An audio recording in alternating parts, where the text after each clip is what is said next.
Also keeping a close eye on the weather tonight after storms ripped across the area this evening, causing widespread damage and even some power outages.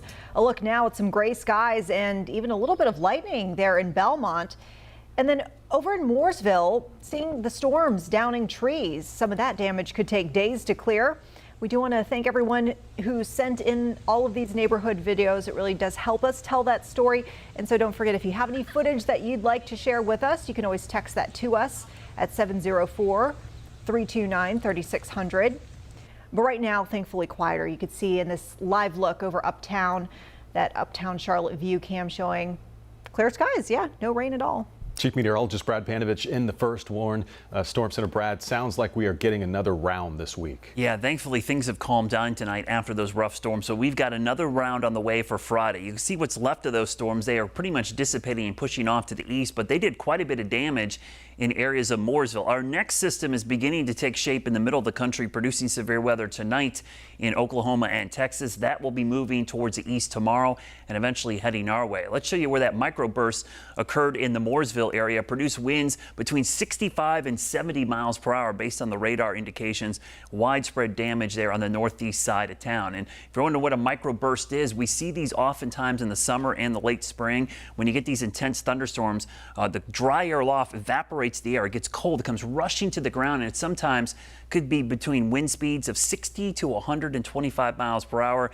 Today we saw 70-mile-an-hour winds. Now tonight temperatures will cool down into the 60s. A calm day tomorrow, but coming up we'll talk about the timing and the impacts from that Friday threat.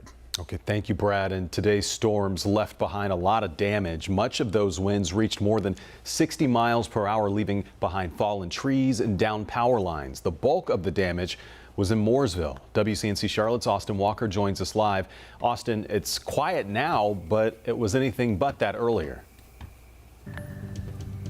Yeah, like you mentioned, extremely quiet now, but just a few hours ago, that was extremely the opposite. Neighbors coming out of their homes earlier today asking what just happened. Now, as you mentioned, that storm did roll through this entire area, and the effects are being felt, especially right here where I'm standing. Now, this used to be where a giant 50-foot tree was standing. Now it's completely on its side. This, the underneath that used to be right here, now laying on someone's house. That individual had to leave their home because of that damage was so severe. Now, at the end of the day, people ask what happens next. They also tell us at the end of the day, this is just one example of how everything could change in just a moment. He asked me had I got a call yet, and I'm thinking, well, for what?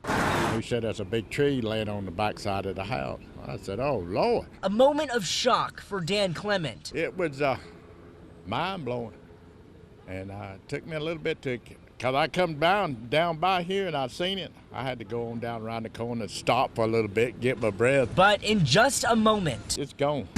Many in Mooresville struck with disbelief. I've had some bad storms. I ain't never seen one this bad. And others left praying for a pass. Lord, please don't let it be me this time. There's a scar stretching across the entire town. Power lines knocked down, entangled in tree limbs. It was shocking. And for some, a sigh of relief. Because the last time it was really bad. Back at Clements, it's figuring out his next step. I hadn't been in there yet. They won't let me go in there till the fire marshal says it's okay to go in there. And while much of Clement's life is uncertain for now, he knows in the moment he's lucky. All in all, it could have been worse. It could have been. It could have been. Through time, the mark left on Mooresville will heal, but he says this is a reminder.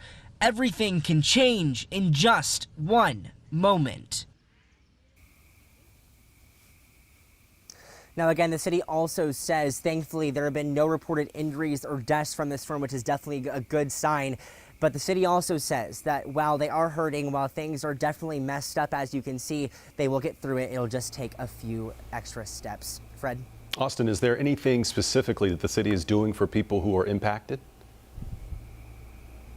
Yeah, as for Clements, they actually have a couple things set up. They're actually connecting him with the American Red Cross as well as the Salvation Army to get him set up with a couple of different programs, especially where to sleep tonight. And while his house definitely has a tree in his bedroom, so a couple of different programs they are working with him right now. Reporting live tonight, Austin Walker, WCNC Charlotte. All right, Austin, thank you for your reporting.